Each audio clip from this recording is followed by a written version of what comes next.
Serial കമ്മ്യൂണിക്കേഷനുമായിട്ട് ബന്ധപ്പെട്ട 4ാമത്തെ ക്ലാസ്സാണിത്. കഴിഞ്ഞ 3 ക്ലാസ്സുകളിൽ 1ാമത്തെ ക്ലാസ്സിൽ സിങ്ക്രണസും അസിങ്ക്രണസ് കമ്മ്യൂണിക്കേഷൻ തമ്മിലുള്ള വ്യത്യാസം, 2ാമത്തെ ക്ലാസ്സിൽ RS-232 എന്ന് പറഞ്ഞ അസിങ്ക്രണസ് കമ്മ്യൂണിക്കേഷൻ സ്റ്റാൻഡേർഡിനെ കുറിച്ച്, 3ാമത്തെ ക്ലാസ്സിൽ SBUF എന്ന് പറഞ്ഞ രജിസ്റ്ററിനെ കുറിച്ച്, ഇന്നത്തെ ക്ലാസ്സിൽ 4ാമത്തെ ക്ലാസ്സിൽ SCON എന്ന് പറഞ്ഞ രജിസ്റ്ററിനെ കുറിച്ചാണ് നമ്മൾ പഠിക്കുന്നത്. SCON രജിസ്റ്റർ എന്ന് പറഞ്ഞാൽ സീരിയൽ കൺട്രോൾ രജിസ്റ്റർ. സീരിയൽ ആയിട്ടുള്ള ഡേറ്റ ട്രാൻസ്ഫറിനെ കൺട്രോൾ ചെയ്യുന്ന രജിസ്റ്റർ എന്നർത്ഥം. ഇറ്റ് ഈസ് ബിറ്റ് അഡ്രസ്സബിൾ എന്ന് പറഞ്ഞാൽ എല്ലാ ബിറ്റുകളെയും നമുക്ക് അഡ്രസ് ചെയ്യാം. അതായത് SCON.0, SCON.1, SCON.2 അങ്ങനെ വേണമെങ്കിൽ നമുക്ക് അഡ്രസ് ചെയ്യാം. Using this SCON register you can, ഈ രജിസ്റ്റർ ഉപയോഗിച്ചുകൊണ്ട് control the operation modes of the serial port. Serial port വഴി ഡേറ്റ ട്രാൻസ്ഫർ ചെയ്യുന്നതിന്റെ മോഡ്സുകളെ സെറ്റ് ചെയ്യാം. Baud rate of the serial port, serial പോർട്ടിന്റെ baud rate, signal changes per second ആണ് baud rate നമ്മൾ നേരത്തെ പറഞ്ഞു. അത് ഡേറ്റ ട്രാൻസ്ഫർ ചെയ്യുന്ന വേഗത ആണ് ബോർഡ് റേറ്റ്. ആ ബോർഡ് റേറ്റ് നമുക്കിവിടെ കൺട്രോൾ ചെയ്യാം. Send and receive data using serial port, serial പോർട്ടിൽ ഡേറ്റ അയക്കുന്നതിനും റിസീവ് ചെയ്യുന്നതിനും ഈ രജിസ്റ്റർ ഉപയോഗിച്ച് നമുക്ക് സാധിക്കും. അപ്പോൾ നമ്മൾ അയക്കേണ്ട ഡേറ്റ SBUF-ലാണ് വെക്കേണ്ടതെന്ന് കഴിഞ്ഞ ക്ലാസ്സിൽ പറഞ്ഞു. അയക്കേണ്ട ഡേറ്റ അതാണ്, പക്ഷെ അതിന്റെ മോഡുകൾ സെറ്റ് ചെയ്യുന്നതെല്ലാം ഈ SCON രജിസ്റ്റർ വഴിയാണ്. SCON രജിസ്റ്ററിന്റെ 8 ബിറ്റിനെ ആണ് ഇവിടെ വരച്ചേക്കുന്നത്. 8 ബിറ്റുകളും ഇവിടുന്ന് SM0, SM1, SM2, REN, TB8, RB8, TI, RI. ഇവിടുന്ന് പറഞ്ഞാൽ RI, TI, RB8, TB8, REN, SM2, SM1, SM0. ഇതാണ് 8 ബിറ്റുകൾ. കേൾക്കുമ്പോൾ നമുക്ക് ഈ ബിറ്റുകളൊന്നും പരിചയമില്ലാത്തതായി തോന്നും. പക്ഷേ ഒന്ന് പരിചയപ്പെട്ട് കഴിയുമ്പോൾ ഇത് വളരെ ഈസിയർ ആയിട്ടുള്ള ഒരു ബിറ്റ് സെറ്റിംഗ് ആയിട്ട് കാണാം. SCON.0, SCON.7 എഴുതിയിരിക്കുന്നത് ഇത് ബിറ്റ് അഡ്രസ്സബിൾ എന്നുള്ളത് കാണിക്കാനാണ്. ഇതിലെ ആദ്യത്തെ 2 ബിറ്റുകൾ SM0, SM1 സീരിയൽ മോഡ് എന്നാണ്. സീരിയൽ മോഡ് നമുക്ക് എടുക്കാം. അതിനെ 0 and 1, 2, 0, 1, 2 ആ ഓർഡറിൽ തന്നെ എഴുതിയേക്കാം. SM0, SM1 ഈ 2 ബിറ്റുകളെ മോഡിന് വേണ്ടി ഉപയോഗിക്കാറുള്ളൂ. SM2 എന്ന് പറഞ്ഞ ബിറ്റുകൾ കൂടുതലും മൾട്ടി പ്രോസസർ എൻവയോൺമെന്റിൽ, അതുകൊണ്ട് നമ്മൾ ഇവിടെ ഉപയോഗിക്കുന്നില്ല. അപ്പോൾ SM2നെ കുറിച്ച് ഇവിടെ ചർച്ച ചെയ്യേണ്ട ആവശ്യമില്ല. SM0, SM1നെ കുറിച്ച് പറയാം. ഈ ബിറ്റുകൾ സാധാരണഗതിയിൽ നമുക്ക് കൊടുക്കാവുന്ന വാല്യൂ 00, 01, 10, 11 ഈ 4 വാല്യൂസ് ആണ് കൊടുക്കാൻ പറ്റുന്നത്. ഈ 4 വാല്യൂസ് കൊടുക്കുമ്പോൾ നമുക്ക് പിന്നെ മോഡ് 0, മോഡ് 1, മോഡ് 2, മോഡ് 3 എന്ന് എഴുതാം. അപ്പോൾ ഇത് മോഡ് 0, ഇത് മോഡ് 1, മോഡ് 2, മോഡ് 3. ഇതിൽ ഏറ്റവും പോപ്പുലർ ആയിട്ടുള്ള മോഡ് മാത്രം നമ്മൾ ഇവിടെ ഡിസ്കസ് ചെയ്യുന്നത്. That is mode 1, 8 bit data, 1 start bit, 1 stop bit. അപ്പോൾ നേരത്തെ പറഞ്ഞു അസിങ്ക്രണസ് കമ്മ്യൂണിക്കേഷൻ ആണ്. അസിങ്ക്രണസ് കമ്മ്യൂണിക്കേഷൻ വരുമ്പോൾ ഡേറ്റ ഫ്രെയിം ആയിട്ടാണ് പോകുന്നത്. ഒരു ബൈറ്റ് ഓഫ് ഡേറ്റ ഒരു സ്റ്റാർട്ട് ബിറ്റോ സ്റ്റോപ്പ് ബിറ്റോ പാരിറ്റി ബിറ്റോ ഒക്കെ വെച്ചായിരിക്കും പോകുന്നത്. അപ്പോൾ ഒരു സ്റ്റാർട്ട് ബിറ്റും ഒരു സ്റ്റോപ്പ് ബിറ്റും 8 ബിറ്റ് ഡേറ്റയും കൂടെ വരുന്ന ഫോർമാറ്റിനെയാണ് നമ്മൾ മോഡ് 1 എന്ന് പറയുന്നത്. അപ്പോൾ മറ്റുള്ള മോഡുകളെ കുറിച്ച് കൺഫ്യൂസ് ചെയ്യിക്കുന്നില്ല. അതുകൊണ്ട് തൽക്കാലം നമ്മൾ മോഡ് 1നെ കുറിച്ച് മാത്രം മനസ്സിലാക്കിയാൽ മതി ഇവിടുത്തെ കേസിൽ. ഇനി അടുത്തത് SM2. നമ്മൾ നേരത്തെ പറഞ്ഞ പോലെ SM2 എന്ന് പറയുന്നത് മൾട്ടി പ്രോസസർ ആപ്ലിക്കേഷൻസിനുള്ളതാണ്.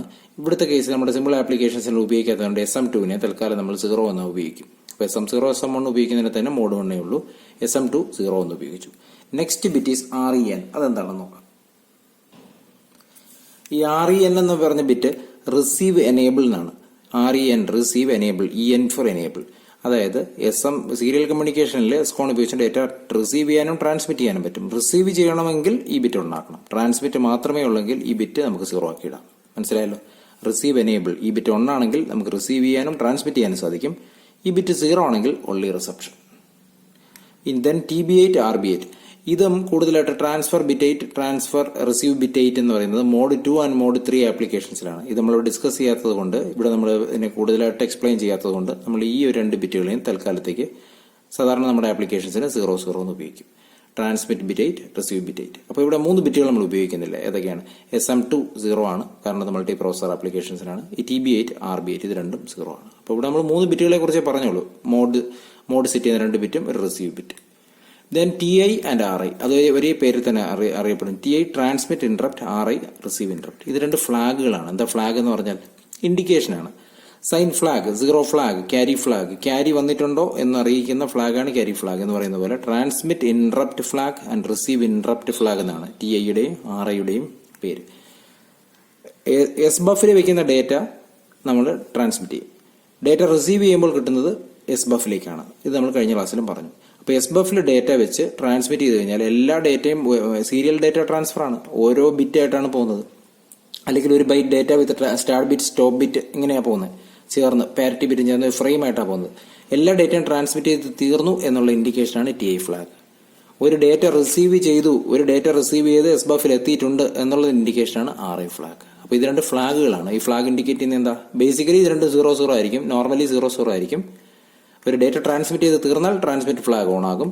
ഒരു ഡേറ്റ റിസീവ് ചെയ്ത് കിട്ടിക്കഴിഞ്ഞാൽ റിസീവ് ഫ്ലാഗ് ഓൺ ആകും. അപ്പോൾ ഡേറ്റ കിട്ടിയിട്ടുണ്ടെന്നോ ഡേറ്റ പോയി അയച്ച് തീർന്നു എന്നോ അറിയിക്കുന്നതിനുള്ള ഇൻഡിക്കേഷൻസ് മാത്രമാണ് ഈ രണ്ട് ഫ്ലാഗുകൾ. ഇപ്പോൾ മൊത്തത്തിൽ പറഞ്ഞാൽ SM0 SM1 മോഡ് സെറ്റ് ചെയ്യുന്നു, അതിനകത്ത് മോഡ് 1 ഉപയോഗിക്കുന്നുള്ളൂ, so 01 is the value. SM2 ഉപയോഗിക്കുന്നില്ല, സോ ഇറ്റ് ഈസ് 0. REN എന്ന് പറഞ്ഞാൽ ആൾറെഡി ഒന്നാക്കി ഇട്ടിരുന്നാൽ മതി, കാരണം അപ്പോൾ റിസപ്ഷനും ഉണ്ടെങ്കിൽ കിട്ടും, ട്രാൻസ്മിഷനും കിട്ടും. അപ്പോൾ അത് 1 ആണ്, അതിന്റെ വാല്യൂ 1 ആണ്. ഇത് രണ്ടും നമ്മൾ ഉപയോഗിക്കുന്നില്ല, സോ ഇറ്റ് ഈസ് 00. ഇത് ബേസിക്കലി ഇത് രണ്ടും 0 ആണ്. അതിനർത്ഥം എന്താ? പിന്നെ ഡേറ്റ ട്രാൻസ്മിറ്റ് ചെയ്ത് തീർന്നാൽ മാത്രമേ ഇത് ഉണ്ടാവുകയുള്ളൂ, ഡേറ്റ കിട്ടിക്കഴിഞ്ഞാൽ മാത്രമേ ഇത് ഉണ്ടാവുകയുള്ളൂ. അപ്പോൾ അതിനനുസരിച്ച് നമുക്ക് ഈ എസ്കോൺ രജിസ്റ്ററിനെ നമുക്ക് സെറ്റ് ചെയ്യാം. നമ്മളിപ്പോൾ ഈ പറഞ്ഞ എക്സ്പ്ലെയിൻ ചെയ്ത പോയിന്റ്സ് എല്ലാം ഇവിടെ ചെയ്തിട്ടുണ്ട്. SM2, what is REN, what is TB8 RB8, what is TI, what is RI എന്നുള്ളത് ഈ പറഞ്ഞ തിയറി പോയിന്റ്സ് തന്നെയാണ് ഇവിടെ എഴുതിയിരിക്കുന്നത്. വായിച്ച് നോക്കുമ്പോൾ നിങ്ങൾക്ക് ക്ലിയർ ആകും. ഇനി നമുക്ക് ഈ എസ്കോൺ രജിസ്റ്ററിനെ സെറ്റ് ചെയ്ത് നോക്കാം. സെറ്റ് ചെയ്യുമ്പോൾ നേരത്തെ പറഞ്ഞതുപോലെ SM2 ഉപയോഗിക്കുന്നില്ല, TB8 ഉപയോഗിക്കുന്നില്ല, RB8 അതാണ് നമ്മൾ ഇൻഡ് മാർക്ക് ഇട്ടേക്കുന്നത്. അപ്പോൾ ഇതിനെ നമുക്ക് ലോ എന്ന് ഉപയോഗിക്കാം, 0 0 0, അത് 3 0 കൊടുക്കാം. ഇനി REN റിസീവ് എനേബിൾ എന്ന് പറയുന്നത് എപ്പോഴും 1 ആണ്, സോ അതിന് 1 എന്ന വാല്യൂ കൊടുക്കാം. 1 എന്ന് കൊടുത്താൽ അതിനർത്ഥം എന്താ? റിസപ്ഷനും ട്രാൻസ്മിഷനും സാധിക്കും. ഇനി TI-RI എന്താ? ഫ്ലാഗ് ആണ്. ഇപ്പോൾ കമ്മ്യൂണിക്കേഷനോട് ബന്ധപ്പെടുന്നില്ല, ട്രാൻസ്മിറ്റ് ചെയ്ത് തീരുമ്പോൾ ഉണ്ടാവുകയും റിസീവ് ചെയ്ത് തീരുമ്പോൾ ഉണ്ടാവുകയും ചെയ്യുന്നതാണ്. അത് രണ്ടും അപ്പോൾ ബേസിക്കലി 0 0. അപ്പോൾ 3 ബിറ്റ്സ് ഉപയോഗിക്കുന്നില്ല, TI-RI ലോ ആണ്. REN 1 ആക്കി ഇട്ട് കഴിഞ്ഞാൽ നമുക്ക് ഇങ്ങനെ ചെയ്യാം. SM2 0, TB8 RB8 ഇത് രണ്ടും 0 0, TI-RI അത് രണ്ടും 0 0, അത്രയും 0 കൊടുത്തു. പിന്നെന്താ? REN 1 ആക്കിയിട്ടു. ദെൻ മോഡ് സെറ്റ് ചെയ്യാൻ SM0 SM1 എന്ന് പറഞ്ഞാൽ മോഡ് 1 ഉപയോഗിക്കുന്നത്, സോ ഇറ്റ് ഈസ് 01. അതാണ് വാല്യൂ 01 01 00 00. ഇത് നമുക്ക് സബ്സ്റ്റിറ്റ്യൂട്ട് ചെയ്തതാണ്. ഇതിനെ ഹെക്സാഡെസിമൽ എഴുതി കഴിഞ്ഞാൽ 0101 is 5, 0000 is 0, so is 50H എന്ന് പറഞ്ഞ വാല്യൂ ആയിട്ട് മാറും. മൂവ് എസ്കോൺ #50H എന്ന് പറഞ്ഞ വാല്യൂ എസ്കോണിലേക്ക് ലോഡ് ചെയ്യും. ഇങ്ങനെയാണ് നമ്മൾ എസ്കോൺ രജിസ്റ്ററിനെ സെറ്റ് ചെയ്യുന്നത്. അപ്പോൾ ഈ 50H എന്ന് പറഞ്ഞ വാല്യൂ ലോഡ് ചെയ്യുമ്പോൾ ഇത് മോഡ് 1 വർക്ക് ചെയ്യുകയും റിസപ്ഷൻ എനേബിൾ ആയി കിടക്കുകയും ചെയ്യുന്ന ഒരു മോഡാണെന്ന്. മോഡ് 1 വർക്ക് ചെയ്യുന്ന വെച്ചാൽ 8 ബിറ്റ് ഡേറ്റ ഒരു സ്റ്റാർട്ട് ബിറ്റ് സ്റ്റോപ്പ് ബിറ്റ് വെച്ച് അയക്കാനും റിസപ്ഷൻ എനേബിൾ ആണ്, ട്രാൻസ്മിറ്റ് ചെയ്യാൻ റിസപ്ഷൻ എനേബിൾ ആണെന്നും കാണിക്കുന്ന ഒരു സെറ്റിംഗ് ആണ് എസ്കോണിലേക്ക് സെറ്റ് ചെയ്യുന്നത്. ഈ രീതിയിലാണ് എസ്കോൺ രജിസ്റ്റർ നമുക്ക് ഉപയോഗിക്കാൻ പറ്റും.